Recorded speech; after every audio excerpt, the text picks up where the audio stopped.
हनुमान अभी भी जिंदा है। हॉरर थ्रिलर गांव की कहानी।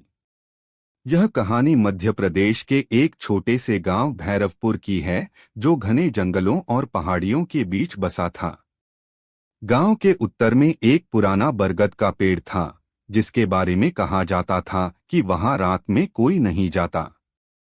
लोग कहते थे उस पेड़ पर कोई अदृश्य रक्षक पहरा देता है, लेकिन जो देखने की कोशिश करता है उसका अता पता नहीं मिलता। दिन में वह पेड़ साधारण दिखता था, लेकिन रात होते ही उसकी जटाएं जमीन पर लटकने लगती और हवा में अजीब सी गूंज सुनाई देती। गांव के बुजुर्ग कहते थे कि बरगद के नीचे एक प्राचीन मंदिर के खंडहर हैं, जहां सदियों पहले हनुमान जी की मूर्ति थी। समय के साथ मंदिर टूट गया, पर मूर्ति वहीं दब गई और उसके साथ जुड़ी रहस्यमयी शक्तियां भी। एक दिन गांव का युवक अर्जुन, जो साहसी और जिज्ञासु था, ने ठान लिया कि वह रात में उस बरगद के पास जाएगा। दोस्तों ने मना किया, अरे पगले, रात को वहां मत जाना, वहां से भारी सांसों की आवाज आती है। लेकिन अर्जुन ने हंसते हुए कहा, मैं भूत प्रेत नहीं मानता, बस जाकर देखूंगा। उसी रात आधी रात के समय हाथ में लालटेन लिए वह बरगद की ओर बढ़ा। जैसे जैसे वह पास पहुंचा, हवा अचानक ठंडी और भारी हो गई। पत्तों की सरसराहट के बीच किसी के भारी कदमों की आहट सुनाई दी। अर्जुन ने लालटेन ऊपर उठाई, लेकिन कुछ नहीं दिखा। अचानक उसके कान के पास एक गहरी आवाज गूंजी, राम का नाम लो। अर्जुन डर के मारे कांप गया। उसकी लालटेन बुझ गई और अंधेरा छा गया। उसने दौड़ने की कोशिश की, लेकिन पैरों के पास किसी ने हल्के से पकड़ लिया। जमीन पर विशाल से पदचिह्न थे, मानो कोई बहुत भारी और लंबा व्यक्ति वहां खड़ा हो।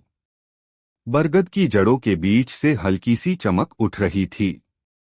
अर्जुन ने साहस करके नीचे झांका तो मिट्टी के अंदर से गदा का सिरा चमक रहा था। उसी समय पीछे से हवा का एक तेज झोंका आया और उसके कान में वही आवाज, अभी समय नहीं आया। अर्जुन किसी तरह घर लौटा, लेकिन पूरी रात उसे नींद नहीं आई। अगले दिन उसने गांव वालों को यह सब बताया, पर किसी ने विश्वास नहीं किया। 2 दिन बाद गांव में एक अजीब घटना हुई। नदी में गिरने से 3 बच्चों की जान खतरे में थी। अचानक गांव के लोग कहते हैं, एक लंबा बलिष्ठ आदमी गीले कपड़ों में आया और सभी बच्चों को बाहर खींच लाया। जब लोग धन्यवाद देने पहुंचे, वह आदमी गायब हो चुका था।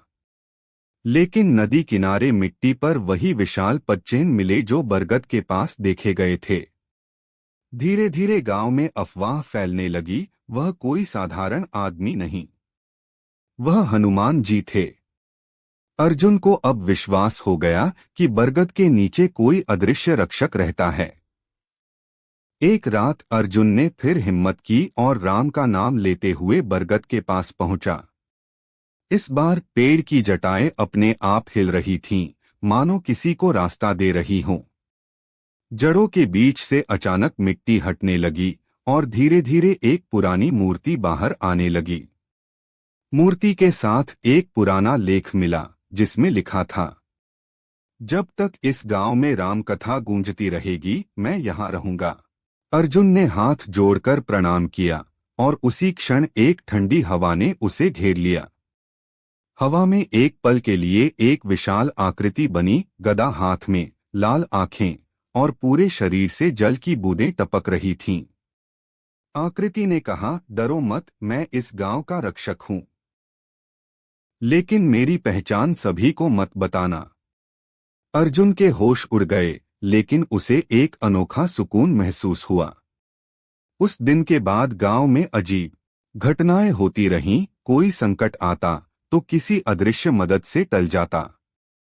कभी बाढ़ में लोग बच जाते, कभी जंगली जानवर पीछे हट जाते। हर घटना के बाद मिट्टी में विशाल पदचिह्न मिलते, लेकिन कोई व्यक्ति नजर नहीं आता। लोग अब उसे गांव का अदृश्य देव कहने लगे। कई साल बीते, अर्जुन बूढ़ा हो गया, लेकिन उसने कभी उस बरगद की रात की सच्चाई किसी को नहीं बताई। गांव में नई पीढ़ी को बस इतना पता था कि उनका गांव सुरक्षित है।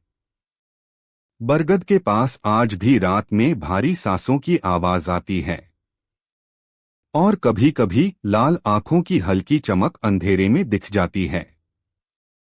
बुजुर्ग कहते हैं, जब तक बरगद खड़ा है, हनुमान जी इस गांव में हैं।